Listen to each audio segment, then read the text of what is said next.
Tall is God, and when does he sleep? Well, we might just have some answers for you today on Deeper Living. From coast to coast across North America, this is Deeper Living, bringing the inspirational marketplace to your front door.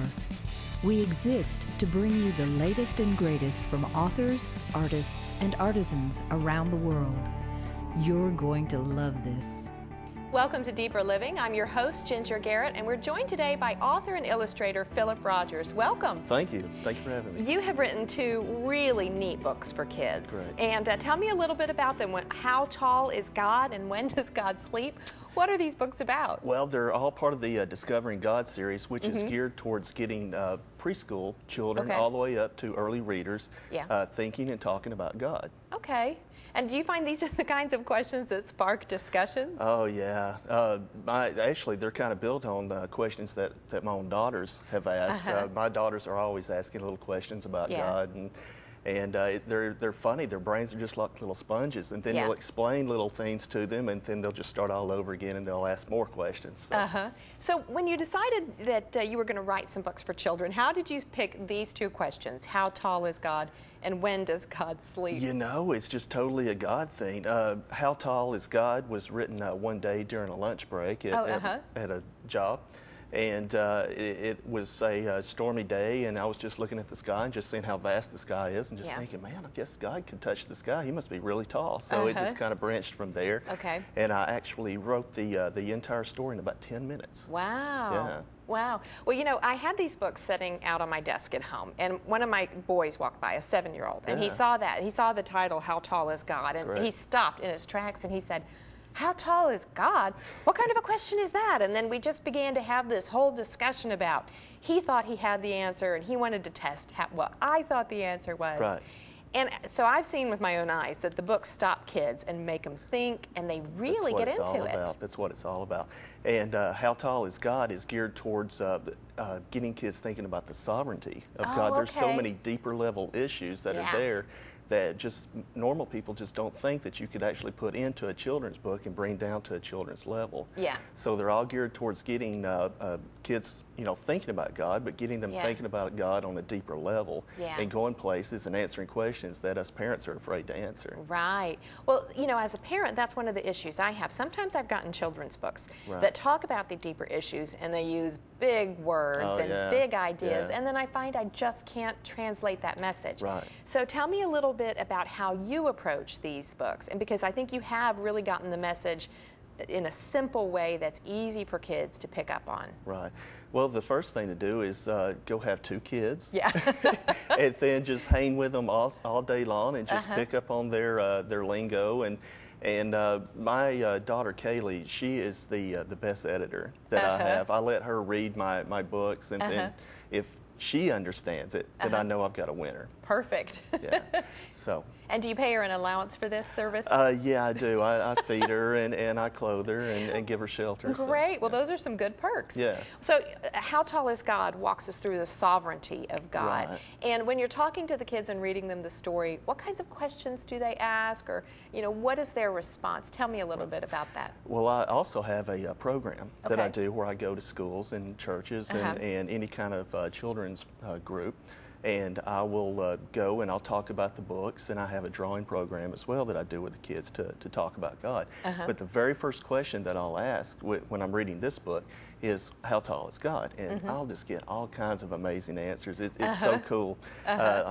Some kids will say, well, he's as tall as Godzilla. And some kids will think that he's as tall as King Kong, and some will think that he could just reach, you know, from infinity and beyond. So it's just so much fun. I get a blast out of it. And when you start to give them the truth about the sovereignty of God, what happens on their little faces when you see that sinking in? You know, the sovereignty of God is very important, but the most important thing that I try to get across to the child is that not only is God tall, powerful, you know, the strongest person ever, but that he loves us very much, because all that wouldn't matter unless he did love us. And you see that transforming their lives? Oh, absolutely, absolutely. Their eyes just get bright whenever they realize that somebody that big and powerful that created them cares that much about them. You know, the Bible says that God knows every hair that's on top of your head, and that no bird ever falls from the sky without him knowing about it. So what I explain to the child is, if he knows all that, I mean, I don't know how many hairs are on my daughter's hair, and I love her, you know, immensely. Yeah. But if we have a sovereign God that knows all that, he must really, really deeply love us. And that's something that you could take with you every single day. Yeah, what a fantastic, and I'm sure it ministers to the parents while they're reading the books to their kids. And that's really one of the underlying strategies to this, is that the child learns as well as they go along. Oh, I mean, fantastic. that the parent learns. Sure. So, yeah. Well, you know, I can't wait to get into the other book, When Does God Sleep? And we will do that when we come back here on Deeper Living. Great.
Welcome back to Deeper Living. We're here today with author and illustrator Phillip Rodgers, so welcome. Great. We have been talking about your books, which are so much fun. They're sparking such good conversations with kids. Tell me about your other book, When Does God Sleep? Where did that title come from? Well, When Does God Sleep just came out in April, so it's new. It was just released.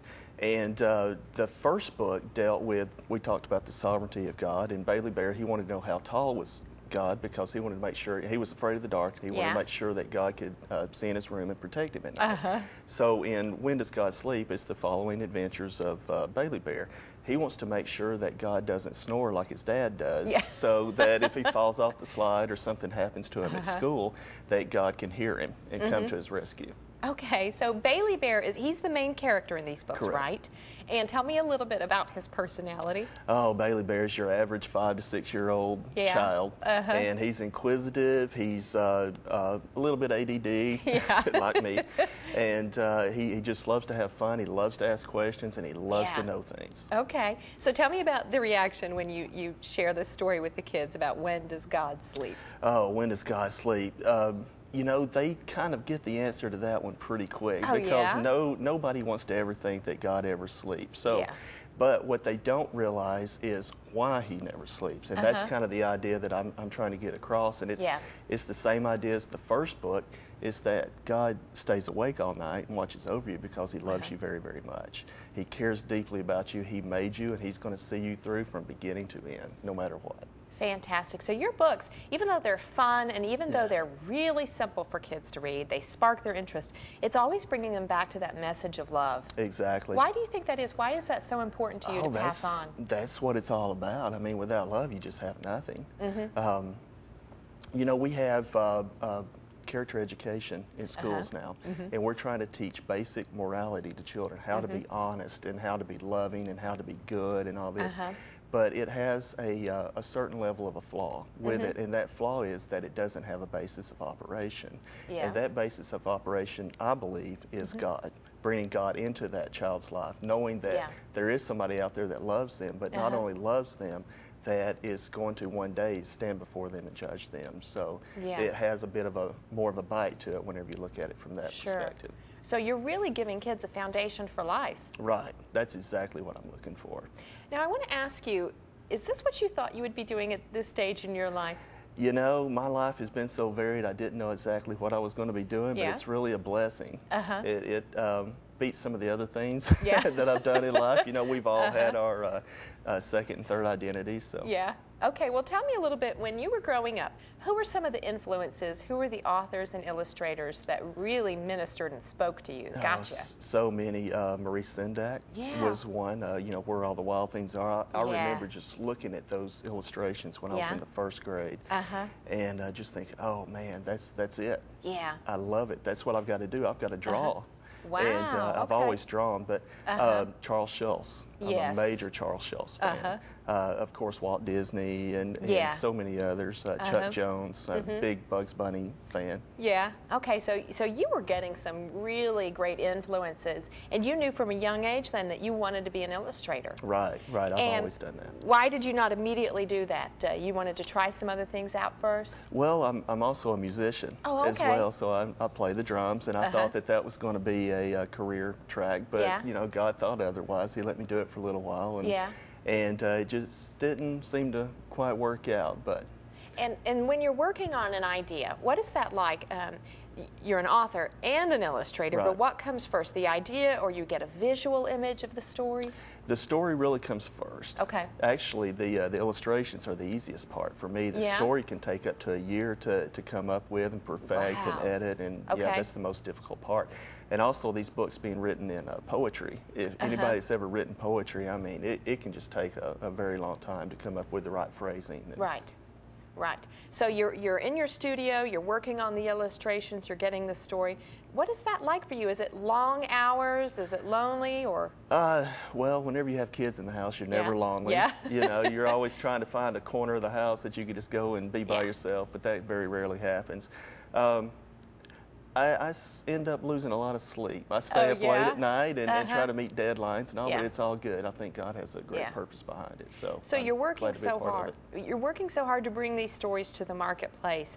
What is that? Has it ministered to you? Has it started to change your life to spend so much time with the foundational message of love?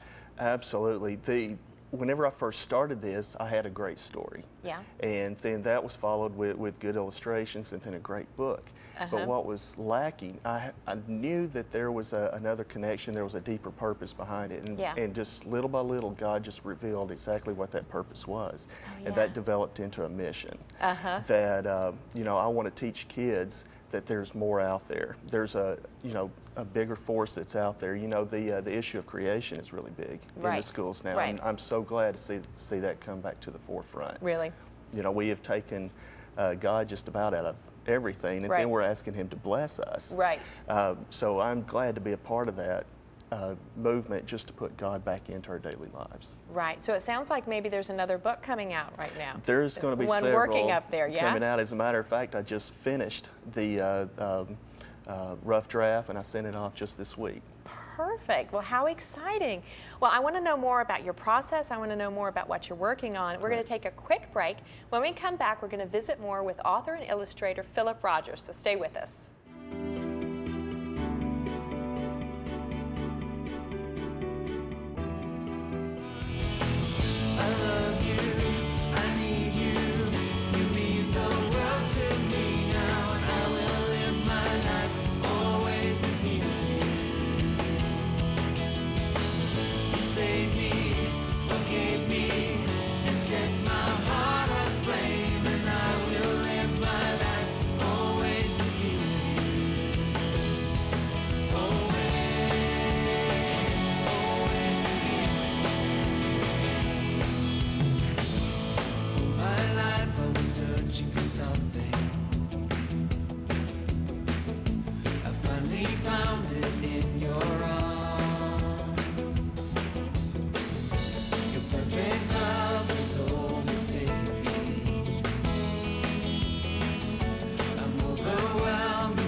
you I want to know. Well, welcome back to Deeper Living. We're here with author-illustrator Phillip Rodgers, and you're going to walk us through and show us a little bit about how you actually create your characters, right? Right. This is part of the program that I do whenever I go to the schools or churches or whatever kind of children's program, is that I teach them that everything that we have, everything that we are, belongs to God. And in some way, shape, form, or fashion, you're to use that to serve Him. So we'll start out with the eyes, and we'll draw them. And then that kind of leads into a discussion about how you can use your eyes to serve God. And what I always try to lead the children back to is some way of serving their community, like each other. If there's a child out on the playground and they're hurt or however, or they just need help, how can you use your eyes or your mouth or your ears, however, to serve them? So we'll move to the nose, and that's always a fun when I try to lead them to not pick their nose. That's always a good thing for a child to learn. And then we'll go to the mouth. And oh, how cute. Then we'll go to the hair. That's always a fun one there as well. And then the ears.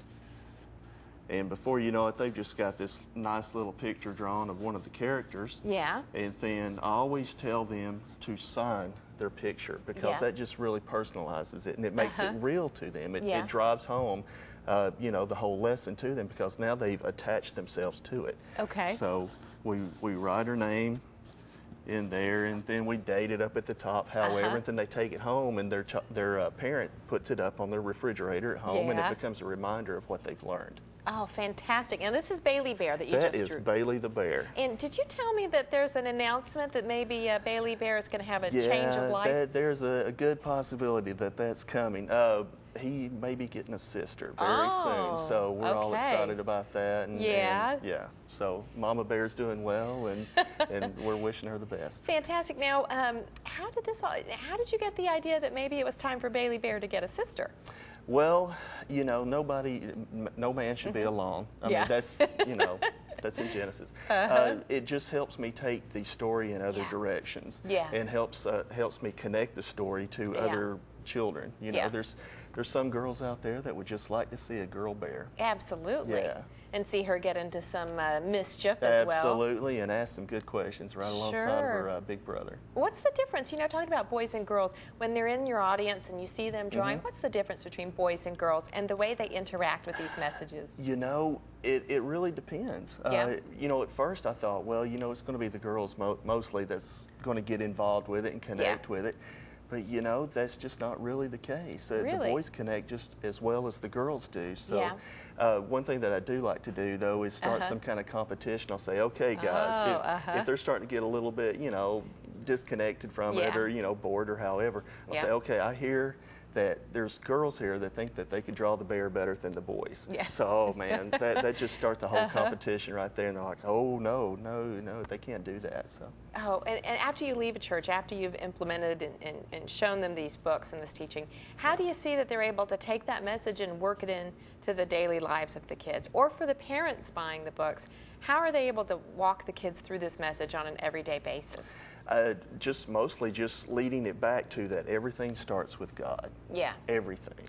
The air that you breathe, the sky that you see, you know, everything leads back to God. And that there is a greater sense of what God is. You know, God doesn't just stop with all of creation and all that. God is part of our everyday makeup, our morals, our the way that we treat each other. If you and I treat each other the way that we would treat God if He was, say, sitting here in front of us, just think how much of a better world we would have. Absolutely. Wow, it has some really long-term impact then. Right. Well, tell me a little bit. One thing you said at the break really stuck with me, and I want to bring that up. You said a lot of times you hear people say, well, you know, it's easy for you. You're so talented because you're a writer, you're an illustrator, you're a speaker and a teacher, and you get to travel. And of course, it's easy for you to live out these messages, and it's easy for you to have this incredible career and use your talents. What would you say to somebody like me who I am not an illustrator, and there are so many artistic gifts that I don't have? I would say that you're just not realizing what your full potential is. I think that we all have our gifts. Everybody has their gifts. whether it's just being a caring person, that in itself is a gift, and it's just as important as anybody that can draw or anybody that can make music or anything. Just seek that out and just be intentional about it, and be a sense of your community, you know, be a part of your community. Yeah. And in that, you're serving God. Are you surprised, as you've used your talents, are you surprised by the way God has opened doors for you? I'm absolutely surprised. It's unreal. You know, the biggest thing, though, that I have learned is when I try to do things on my own, they just fall flat. Yeah. So I heard Phil Vischer talking not too long ago that, you know, he's renamed his company Jellyfish. Yeah. And that's because he wants to be able to just let God run the show. And a jellyfish can't locomote, it can't move, you know, to the left or the right. It's just totally dependent upon the current of the ocean. Yeah. That's the way that we should live every single day. It's just be intentional to not be intentional, to let God be the CEO, to not have a 10-year plan, and to just move forward and let God call the shots and just be a part of everyday life. And you've seen that happening with your work, haven't you? Absolutely, absolutely. Great. Well, there's so much that we could talk about. Yeah. I want to talk a little bit more about your work with the churches and parents. We will do that. We've got to take a quick break, so sit tight, and we will be right back on Deeper Living.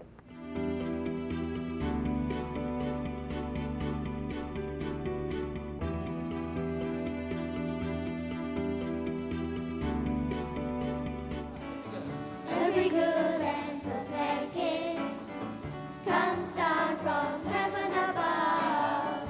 Every good and perfect gift from above. Every good and perfect gift comes down from heaven above. Every good and perfect gift from above. From the Father of lights, from the Father of lights,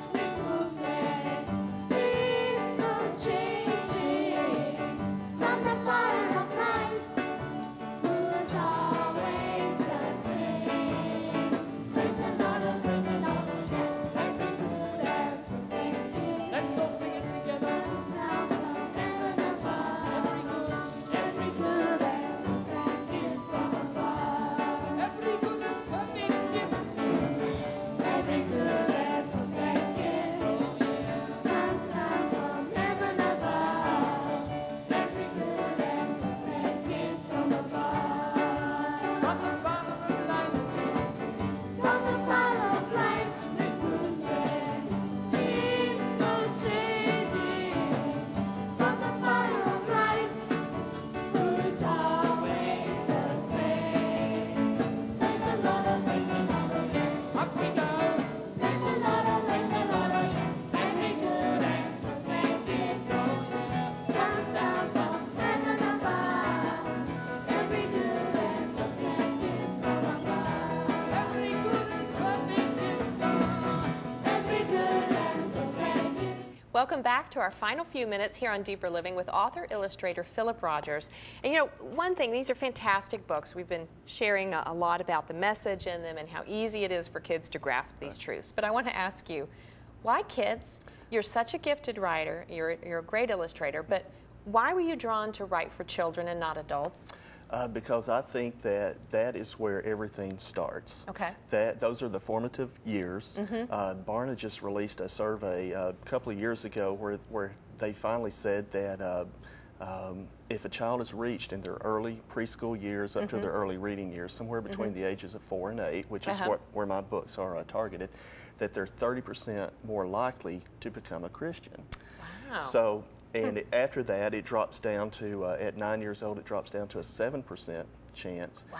And then just slightly goes up after the age of 12 to a 9% chance. So that tells me we're right on target. Right. That is the time to talk to a child about God.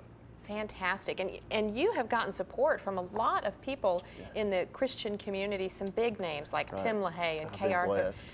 What does that feel like for you to get such affirmation? Oh, I hate it. Yeah. It feels great. I'm so blessed to have them come on board and offer to write an endorsement for these books. And were these chance meetings? Were you surprised that they wanted to come on board and help promote your work? I was Very surprised, as a matter of fact. Both of them I have worked with on different projects. But very, very surprised and very flattered and very humbled. Yeah. What would you say to parents like me? And I've got young kids at home, and these books are such a great resource. What do I always need to keep in the back of my mind when I'm training my kids every day? I would say that we expect our kids to be good, loyal, good citizens, patriotic, you know, all the things that good character should be. But all of that means nothing without a basis of operation, and that basis of operation starts with God. He is the founder of all those things. And you consistently teach kids that God is love. How is that different, you think, than some of the other messages that are out there, maybe even in children's books out on the market? Well, mostly what I'm seeing is you know, you walk through our big department stores or big bookstores and stuff, you see all these books about Bible stories. I mean, you don't have to look very hard to find a book about Noah's Ark. But we're disconnecting the importance of God. We're just teaching a basic Bible story. Or we're teaching morality. But let's get back to teaching our kids the meaning behind that morality. Let's get them thinking about God and wanting to serve God.